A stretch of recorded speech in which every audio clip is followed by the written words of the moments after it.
Today's experimental math seminar speaker is Shachar Weinbaum, who will speak about a map of the holonomic forest, searching for irrationality with a conservative matrix field.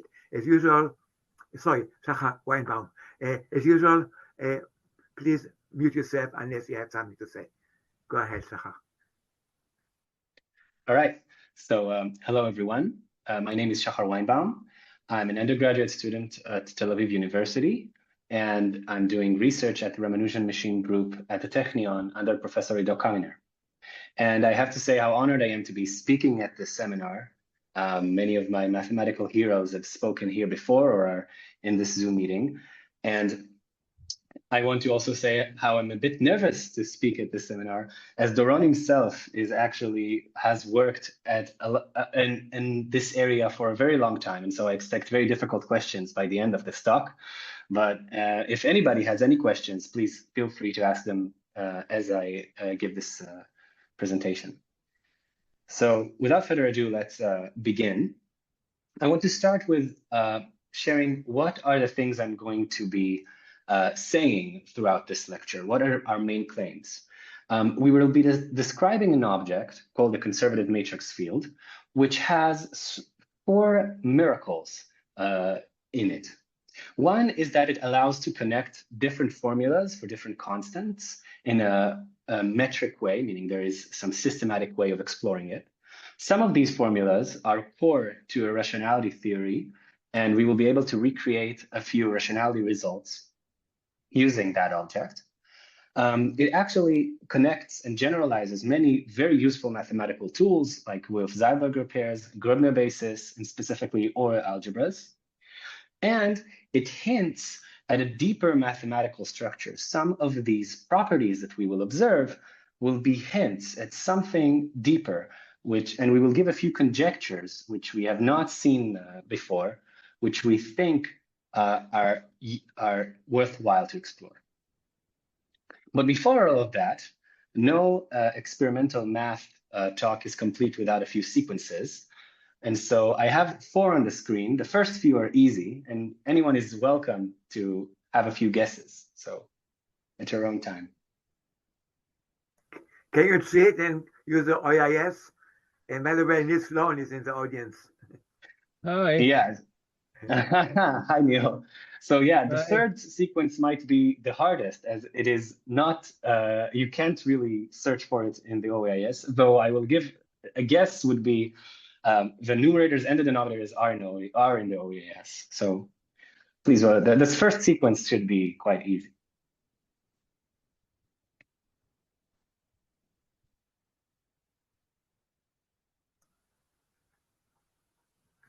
Yeah, the first one is due to Rabbi Levi Ben Gershon. He proved it, that the number of permutations is n factorial 750 years ago. Correct. These are the factorials. And the second sequence should also be... the password of this seminar is the 20th term of this. Correct. These are the Catalan numbers.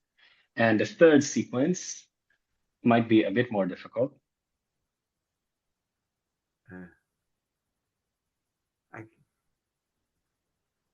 Well, then the denominators I can kind of see, but I need more terms. Sorry, I give up. Anybody? We like to get 10 terms generally. Yeah. Right. So these are actually the harmonic numbers. Right. Good point. Yeah, and the last sequence is actually Apery numbers. I will not.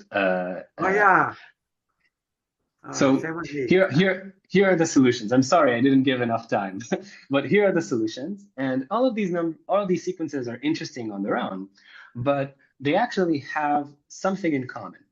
All of them are solutions to a holonomic sequence, a holonomic equation.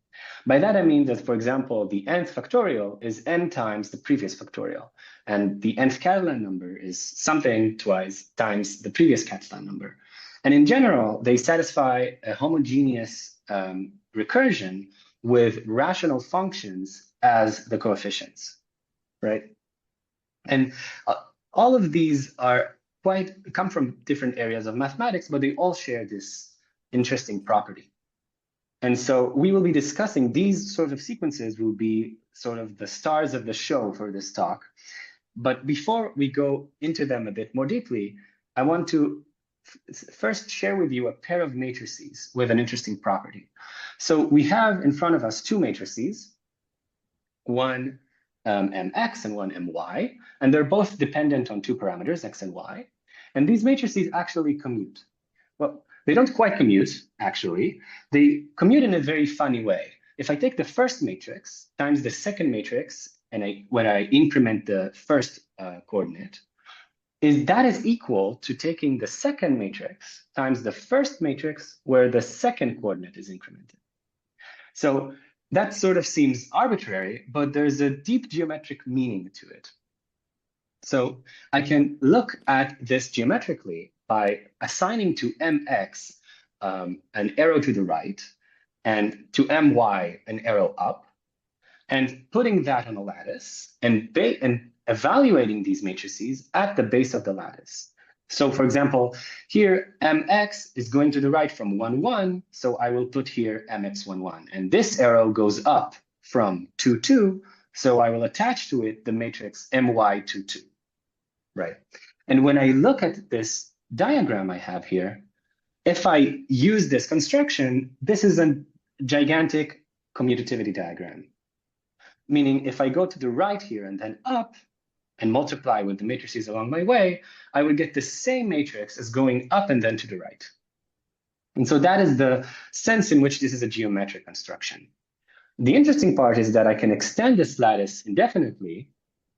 And when I do, I actually get that these matrices converge to pi no matter what direction I walk in. Right, so what do I mean by converge to pi here? Let's look first at just going to the right. Then let's record the matrices I get along the way. I will start with the identity. And in the first step, I will multiply by some matrix and I will get this. And in the second step, I will multiply by mx11 times mx21, which will give me this matrix. And in the fourth step, I will get this matrix, et cetera, et cetera. And if I look at the ratios of the top right with the bottom right, I will get a sequence of numbers, and that sequence actually converges to pi. So it's a bit of a convoluted way to get an approximation for pi, but it works. And in fact, no matter what direction I walk in this lattice, I will get an approximation for pi. And in fact, if I choose my directions carefully, I will get very known approximations for pi, like approximations by Euler or an approximation by Leibniz. These appear somewhere in this lattice. And so returning to those claims I made at the start, this is the way in which these connect formulas for different constants. And these sort of matrices and these lattices will be the main objects for today. But before I explore those completely, I want to give a survey of results in irrationality theory relating to these holonomic sequences. And so the first main result is, of course, by Apery. Back in 1979, he was able to show how this holonomic sequence on the right, how this holonomic equation generates a sequence of approximations which give the irrationality of zeta of 3. When asked, where did he come up with these equations, he said they grow in his garden, which is the reason for the image on the left. And how did he do it? Well, he used the criterion by Dirichlet, where if I have a constant x and a series of approximations Pn over Qn, I can look at the error and compare it to the growth rate of the denominator. And if I have some positive number delta, that delta will be important in the future. If I have some positive number delta that satisfies this, then x is irrational. And notice what I need to balance here. I need a good approximation, which converges fast, but also the denominator not to grow too fast. And Apery was able to achieve this by looking at two different solutions of this holonomic equation, Pn and Qn, Qn, one of the sequences I shown at the start, and the ratio converges to zeta of 3 in such a way that for a delta of 0.08, we have our condition. So he was able to prove using this equation and generate an approximation for zeta of 3. And he used some combinatorial sum to get this recursion, which is also not trivial. Like, why would these combinatorial sum have this recursion? It's not obvious. Soon after, Beukers was able to extend Apery's result using a bit easier to grasp construction of sequences of integrals. So the sequence of integrals on the screen actually generate an approximation of zeta of 2. And again, you get a holonomic sequence here. And generalization of that was used by Zudilin to generate an approximation of Catalan's constant, again, using a holonomic sequence. An even more complicated result by Francis Brown used cellular integrals over moduli spaces of curves with marked points to get, again, a holonomic sequence where two solutions, the ratio converges to zeta of 5 in this case. And perhaps the last in this menagerie, Aptekareve was able to use determinants of holonomic sequences to get other holonomic sequences, which for some reason converge to the Euler gamma constant. And my point here is not to scare you, well, maybe it is, but my point here is to show that there are all of these different areas of mathematics, different ways of thinking, which are beautiful in their own right, which end up with the same thing, a holonomic sequence or a holonomic equation where two solutions are taken in a ratio and approximate a constant. This seems like a conspiracy. And we want to look at this conspiracy, right? We have all of these different areas of mathematics, hypergeometric functions, Apery's results, sequences, integrals. All of these live in a way where it's really hard to maneuver this space. It's not easy to find when a sequence is an integral or a combinatorial sum. And we hope to generate an object and want to show you an object which allows to maneuver this space effectively. And so to do that, I want to share with you what is our team have been doing for the past few years. So the Ramanujan Machine group is interested in looking at algorithms and how they can assist in research, specifically in research mathematics. And we have been generating different algorithms to that effect and publish them. And you can read about our publications either in this QR code or on our website and download these algorithms from our GitHub. They're all open source. And we were focusing for the past few years on algorithms for the generation and analysis of exactly these holonomic sequences. And so an example would be one of our first algorithms, which was published in Nature, which is a mid-in-the-middle algorithm, where we simply looked at a lot of these holonomic sequences and using a sophisticated algorithm tried to find what constants do they approximate? How fast do they converge to these constants? And from these metrics, try and connect infinite families of continued fractions, or specifically holonomic sequences. And so before I show you how we connected these infinite families, here on the screen, you see an infinite family for the Catalan's constant, for example. And so before I show you how we connect these families, I want to associate holonomic sequences and matrices. So here on the screen, we have a holonomic sequence. And if I take a solution of this equation, and I want to take two elements from it, consecutive elements, I can increment their index by multiplying them with a matrix. That means that if I want to look at two different holonomic solutions and take the ratio, I can look at this product of matrices and take the ratio of the result. So I can first multiply by 1b1a1 and then 1b2a2, et cetera, up to 1bn and then take the ratio of the resulting matrix. And that is actually exactly what we did and when I showed you the convergence to pi, right? We were multiplying by matrices one by one, and then taking the ratios of the result and got an approximation for pi. So we were actually, again, looking at a holonomic approximation. So back to these infinite families. Can I interrupt you? I'm sorry. I didn't quite understand the very last step. You say you take the ratio of the matrix. What do you mean by that? I was confused by that. You've got a sequence of matrices, and then what do you do? So I take the ratio of the top right element with the bottom right element in each of these matrices. So you can see the translation there. Okay, thank you. No problem, of course. And this is related to a Mobius transform. That's how this relates to, this is how it's a natural action, actually. Mm-hmm. And so taking these ratios, we get an approximation of pi. And back to these infinite families, using a bit different algorithm, we were able to generate an infinite family of holonomic approximations of zeta of 3. So the first row here is a holonomic approximation of zeta of 3. And then the second row is again a holonomic approximation of zeta of 3. And there are more rows above it, and this is the mth row. This is a general element in this holonomic sequence. And we want to connect these different elements of holonomic sequences. They all converge to zeta of 3 or something along those lines, but we want to connect them. And we were able to connect them using matrices, again, which satisfy that path independence condition, that commutativity diagram condition, meaning I can go to the right and then up, or up and then to the right, and I still have the same matrix. The interesting part is that when we connected these infinite families and got this lattice, we know that if we walk to the right, we get an approximation of zeta of 3. And it's actually a pretty bad approximation. It converges very slowly. But if I go up now, just moving across these infinite families, I also converge to zeta of 3, which is surprising. In fact, and this is also a bad approximation, by the way, going up. It gives you a very bad approximation. But if I go in the diagonal, that gives me not only a better approximation, it actually gives me exactly Apery's approximation of zeta of 3. It proves the irrationality of zeta of 3. And we know, we didn't really...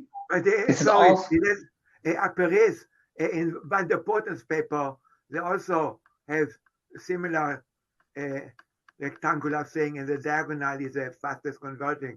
Is that the same or a different? What did you? I couldn't hear. What did you?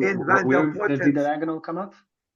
In Van der Potten's famous exposition of Apery's paper, we have this C sub nk, where the horizontal is Cn0, that's the partial sums of the definition of zeta 3, which is very slowly convergent, and the diagonal is what he actually had.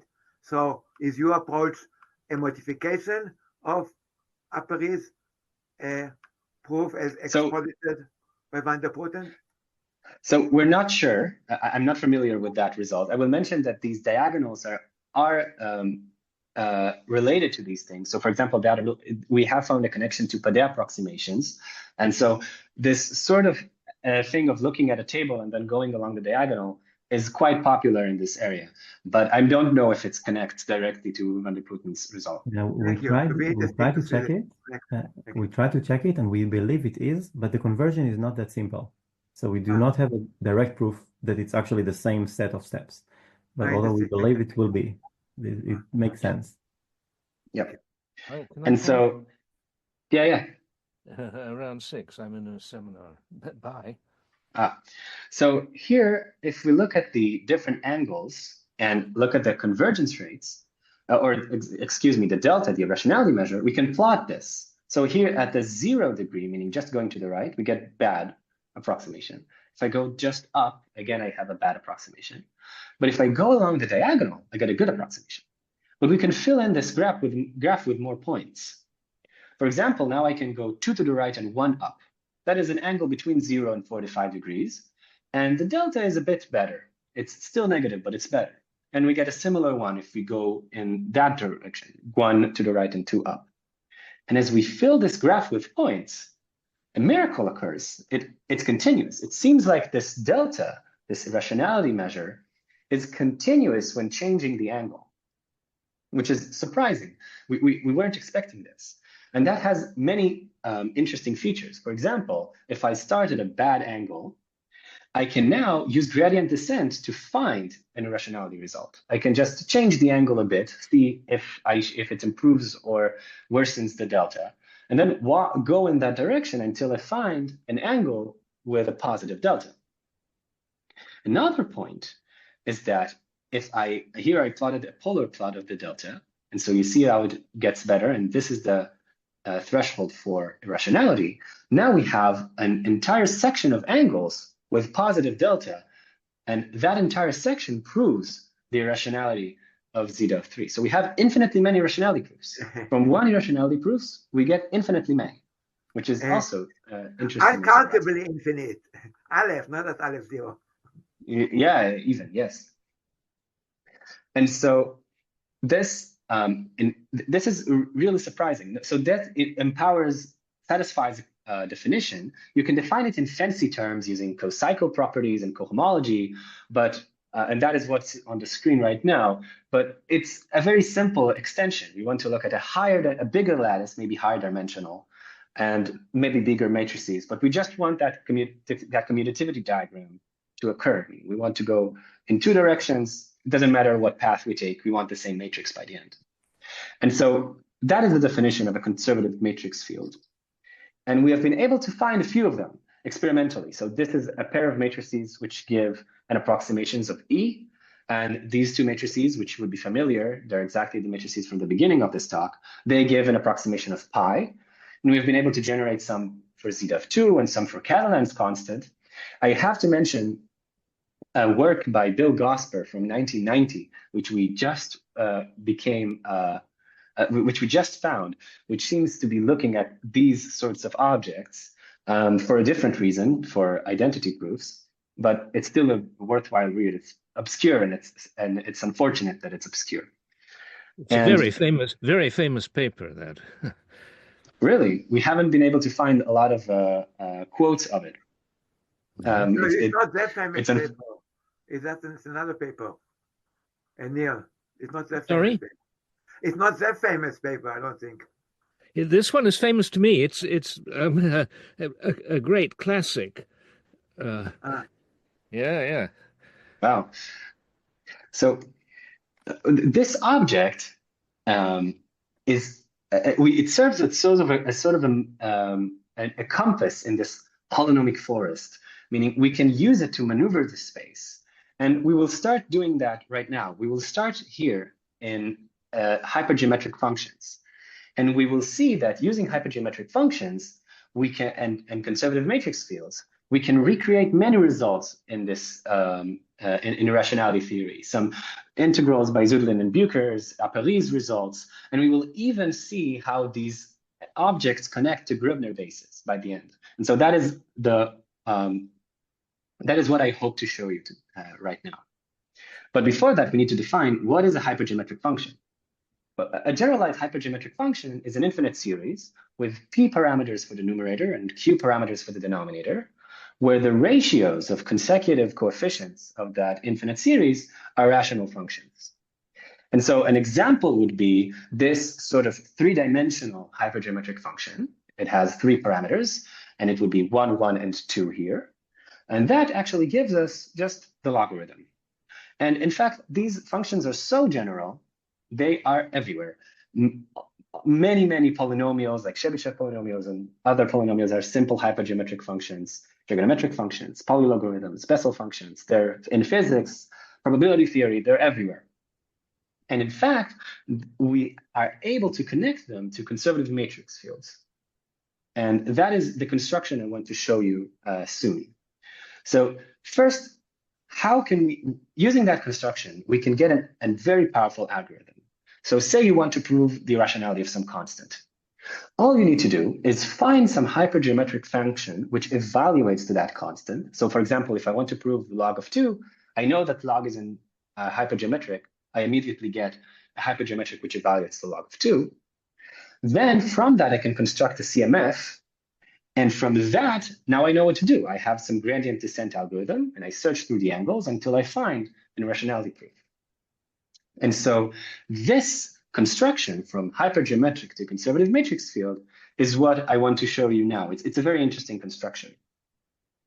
So the strategy would be that we want to use increments in the parameters and code them with matrices.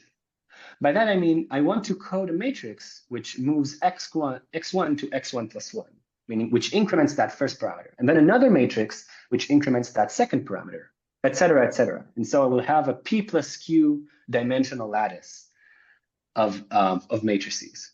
And so how do we generate this matrix field? we use two properties of hypergeometric functions, their contiguous relations and their differential equation. A contiguous relation means that if I increment one parameter in this hypergeometric function, that is the same as taking a linear combination of that function and its derivative.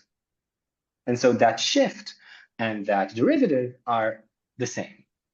Another interesting property is that if I have a vector of the function and its derivative, its second derivative, and I take the derivative of that vector, that is the same as multiplying that vector by a matrix. And so that is a differential equation. And that matrix is nice. It has rational functions and it's not complicated. So we want to move a contiguous relation from being in functions to being in vectors. Because if we're able to find a matrix which shifts a vector, we sort of get a conservative matrix field. Because I can attach a vector over each point in the lattice and then find the matrices which move me from vector to vector. And those matrices will be a conservative matrix field. So let's do the algebra, right? Let's take that vector and multiply it by this matrix. If we expand it out and use the differential equation, we get the linear combination of the vector and its derivative. This looks very familiar. This looks exactly like the contiguous relation. If we look at this vector, entry by entry, we will have here just the contiguous relation. In the next element, the derivative of the contiguous relation, et cetera, et cetera. And we will see that it's exactly the shifted version of that vector. So here we have a shifted f. Here we have its derivative. And so x times this weird matrix gives me a shifted version of x. And so that matrix is an element in that conservative matrix field. And we can see it here. See here for the example of the 2 of 1, we can see what this matrix is associated with incrementing x1. And this matrix is associated with incrementing x2. And that weird matrix at the bottom is associated with incrementing x1. So if I have this vector, the function and its derivative, and I multiply it by this, I will get the function at x1 plus 1 and its derivative at x1 plus 1. And we can show that, again, graphically here. That is the vector, increment the first, then increment the second, or increment the second, then increment the first, as these vectors are the same. And so these matrices should be the same, more or less. This is not a proof, but it is correct. I won't go into it. And so this algorithm works. If I have some constant, I can find in hypergeometric, find a conservative matrix field, and from that, perhaps find a proof. And I want to show you an example of that, perhaps a simple example, that log example. So we know how to find log of 2 in a hypergeometric. I can just plug here z equals -1. And if I do so, I get a vector which has log of 2 and some other combination of log of 2. And I can walk that vector in a weird direction. I want to take one step in the denominator, one step in this numerator, and then 2 steps in the denominator. So it's a weird sort of 3-dimensional direction. And when I walk in that direction, that vector goes very fast to 0. That the ratio of that vector goes very fast to 0. I won't go into too much detail, but that direction gives me a holonomic approximation of log of 2. And that holonomic approximation of log of 2 is very good. It gives me a irrationality measure of 0.3, which is positive. It proves the irrationality of log of 2. And even here in higher dimensions, if I plot by color the irrationality measure as a function of the angle in the sphere, this is again continuous. So here, this green point is that weird angle, that 1, 1, 2, 1 step in x, 1 step in y, and 2 steps up. That is that direction. And we see that around it, we have an entire section with positive delta. Here, yellow is a positive delta, right? So there's, again, we have infinitely many irrationality proofs. And so we can use that method to recreate many results of irrationality. For example, both Apery's results are easily found in a hypergeometric matrix field because z of 2 and z of 3 are clearly hypergeometric functions as they're polylogarithms. And Catalan's number is also a hypergeometric. And we can recreate Zudilin's result. In fact, we are able to use gradient descent to improve the irrationality measure. and find a record for the irrationality measure, we believe. And we can also use that to generate Zagier's sequence, which was just recently used by Caligari, Dimitrov, and Tang to prove the irrationality of this L value. And other sequences by Zagier also exist in conservative matrix fields.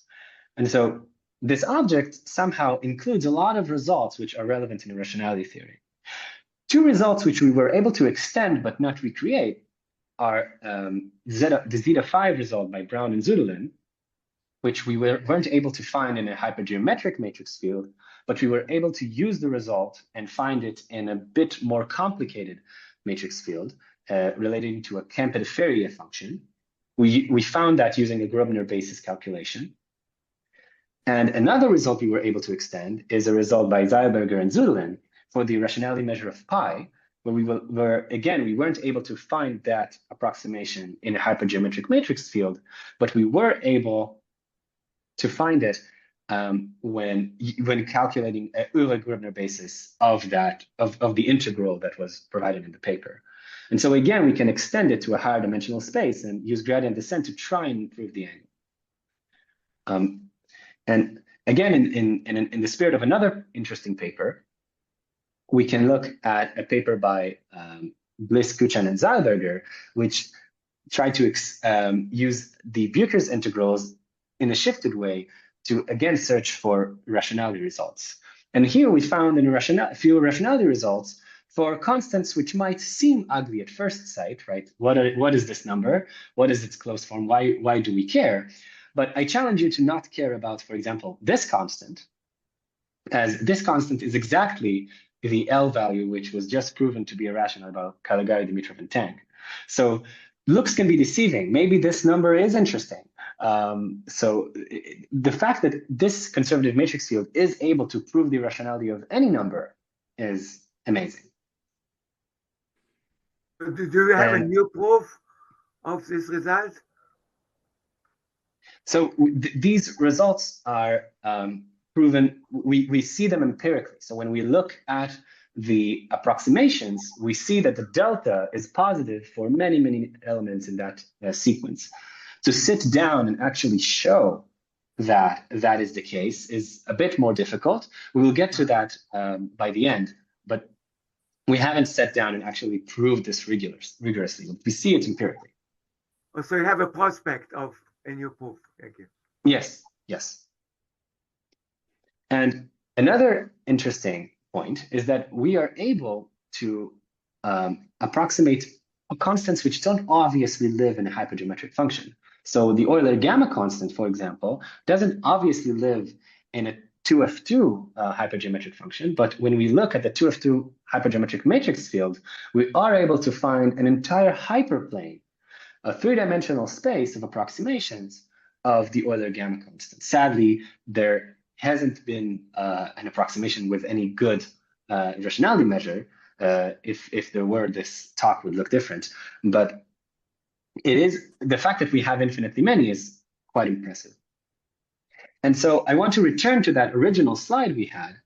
We see now how these matrices connect different formulas for different constants and how they recreate results from irrationality theory. And we have even touched upon how they connect to Grobner bases, but maybe I'll expand on that a bit later. Now I want to discuss with you the conjectures we found when looking at these objects experimentally. And so I want to discuss with you one theorem and three conjectures. The theorem is an old theorem by Poincaré and Perrin, which looks at the asymptotics of holonomic sequences. So say I have some degree 2 holonomic sequence, like Apery's sequence or the harmonic number sequence or whatever. If I look at the solutions of these sequences, that would be a two-dimensional space. The claim of Poincaré and Perrin is that there are two different solutions of the sequence with different growth rates, at least in most cases. So if I have this equation, I will have one solution which, for example, grows very fast, and another which grows slower. So one might grow like 3 to the n, and another like 2 to the n. And any other solution of that holonomic equation will grow like a linear combination. It will be a linear combination of these two solutions. And so that is a theorem, that is a known fact. And we will discuss it and how it connects to delta in the irrationality measure. Our claim is that these functions, 2 to the n, 3 to the n, these growth rates, are continuous when changing the angle. That is something that we also see empirically. And we will also extend this result to p-adic asymptotics. By that I mean, instead of looking at how fast does this sequence grow, we might be interested in looking at what is the count of powers of 2? What is the highest power of 2 that divides this number, right? Maybe one solution will have lots of powers of 2, and another solution will have very few powers of 2. And so we believe that there is an extension of Poincare appearance asymptotics to p-adic asymptotics. And perhaps the last and most ambitious in these conjectures is that we believe that these p-adic asymptotics are also continuous in the angle.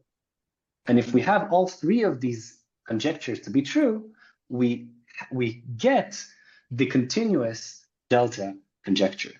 So we have these three key conjectures, which are a bit deeper and hint at a deeper context, and they give us that empirical result of the continuous delta. And so I want to explore these using an example. Here on the screen, you have the definition for delta.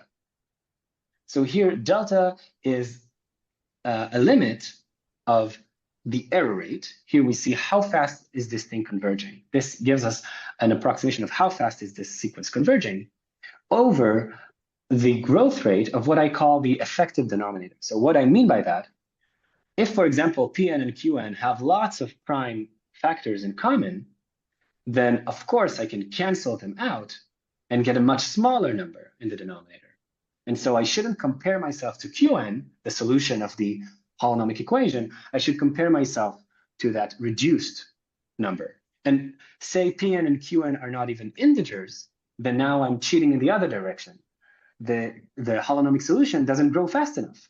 The denominator, the effective denominator, is much bigger because I need to inflate this fraction to get it to be 2 integers.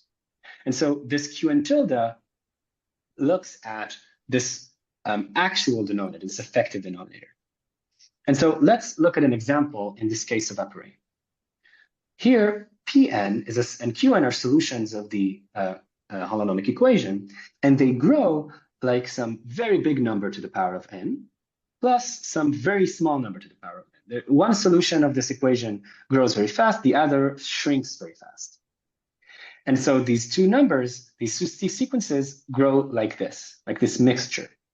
If I look at their ratio, a simple calculation will give me that these terms cancel. So I have just C1 over C1 tilde, the coefficients of the big function, plus some error term. And look how small this error is. It's that very small number over that very big number to the power of n. And so we get from that, how fast is this thing converging? I can look at this number, this log of the error, and I get exactly what is it? It's just n times the log of these two constants. So from these Poincare asymptotics, again, a theorem, not a conjecture, we get the error rate of the sequence. And we believe that, again, these two are continuous in the delta. That is the conjecture. To complete the picture, now we have to turn to the effective denominator. These effective denominators start off simple. Qn, this denominator, is an integer. But Pn is not an integer. Pn's are fractions. This sequence is a sequence of fractions, and the denominator grow like LCM of 1 up to n to the power of 3. So the denominators of this sequence grow like LCM of 1 up to n to the power of 3. That means that if Qn grows like this, again from the previous page, then the effective denominators grow faster. From the prime number theorem, we know that this grows like e to the 3n. And so we have the growth rate of the effective denominator, and now we can calculate delta finally. So the log of the effective denominator grows like this, and when we take the ratio, these n's cancel, And so we get that that is just about 0.08, which is exactly what we saw in Apery's proof. And so I want to look at this formula. This 17 minus 12 root 2, 17 plus 12 root 2, all of these numbers come from Poincare and parallel asymptotics. And we believe from the first conjecture that these are continuous when changing the angle. And this 3 is related to the arithmetic asymptotics. And we believe that that is continuous in the angle 2. And so if all of these numbers are continuous in the angle, we get that the delta is continuous. That is how these 3 conjectures come together to give us the continuous delta conjecture. And so I want to show how Apery's result actually is an example of Poincare-Piran's arithmetic version, like this arithmetic conjecture works. So UN has 2 different solutions. One solution is a sequence of integers, meaning if I look at it periodically or arithmetically, for example, if I ask how many powers of 2 is there in the sequence, it stays at about 0. So sometimes the number is even, sometimes it's odd. It doesn't go anywhere. But if I look at the other solution, the solution with the denominators of the size about LCM, we get that more and more powers of 2 appear in the denominator over time. And so that solution has definitely a different arithmetic asymptotic behavior. And so here Perron's theorem holds in the arithmetic sense. We have 2 solutions with 2 different arithmetic growth rates periodically, and any other solution is a linear combination of these 2. And so for Apery's case, this conjecture is definitely true. I want to have them here on the screen again.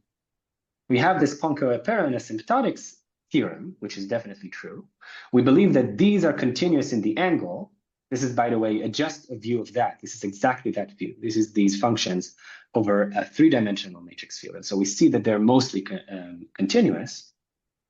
We believe that there is a p-adic analog, and in that p-adic analog, we are again continuous in the angle. So these 3 conjectures, which we have consulted with a few experts on these problems. We've asked them, are they familiar with these sorts of questions? And they weren't able to find them in any resource. And we're not sure that we would be very happy if anyone knows whether these conjectures were stated before or were proven or disproven before.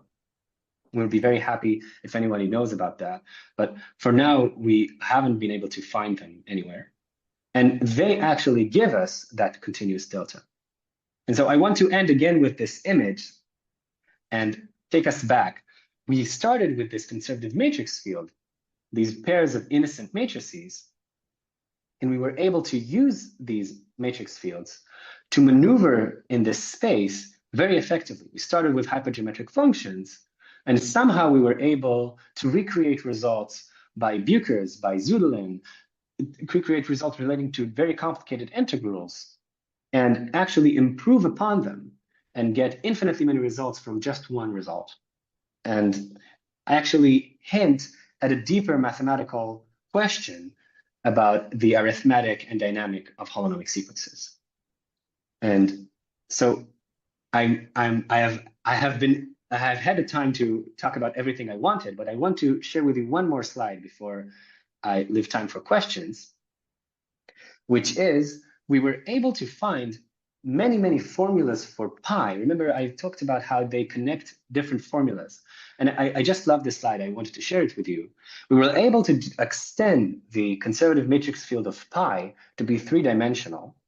And in a work with Tomer Raz from our group, which is leading this effort, he was able to find many, many rational approximations of pi, all of these formulas, by looking through the archive and finding them as specific directions in that conservative matrix field.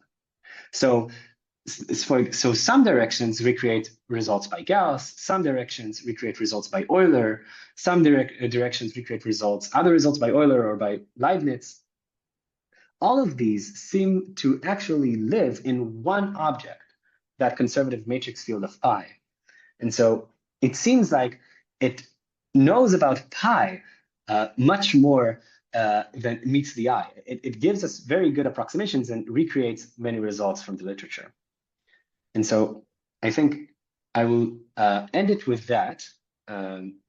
Please feel free to ask any questions about anything I've mentioned before or anything you see on the screen. Yeah, thank you for the opportunity to speak at this seminar. Thank you, Shachar. It was fascinating, such a promising, unified approach. And I believe that it has great potential. So you have a great way of formulating previous results and extending them. But were you able to improve the irrationality measure of any of the famous constants yet? So we were able to improve the irrationality measure for the Catalan constant. We weren't able. So yeah, I'll return to that slide. We were actually able to use gradient descent in that space to improve that irrationality measure. And we're looking at many different other constants. It becomes a bit difficult as the constant gets more complicated. For example, for zeta 5, we have an 11 or 12 dimensional space to look through. And in fact, we have actually much bigger matrices. They're no longer just 2 by 2 matrices. And so that makes it not only computationally difficult, but also just more difficult to look through in a deeper level. And so we are working on it. We believe that it should work. There's no reason that it shouldn't work. And yeah, we're exploring that possibility. It's a difficult but worthy challenge. Maybe you need to use my program for exploring in high-dimensional space. Looking. Yeah, sure. We would love that. Experimental designs. Yeah. And you didn't have time to talk about the Grobner basis. So how do they come up in this work? So the Grobner bases come when we're looking at a generalization of these hypergeometric functions. So that calculation I did by looking at these contiguous relations and differential equations, that was in the backdrop just a Grobner basis calculation. That was what was actually done. And so this is a lot of very scary algebra, but I'll talk through it.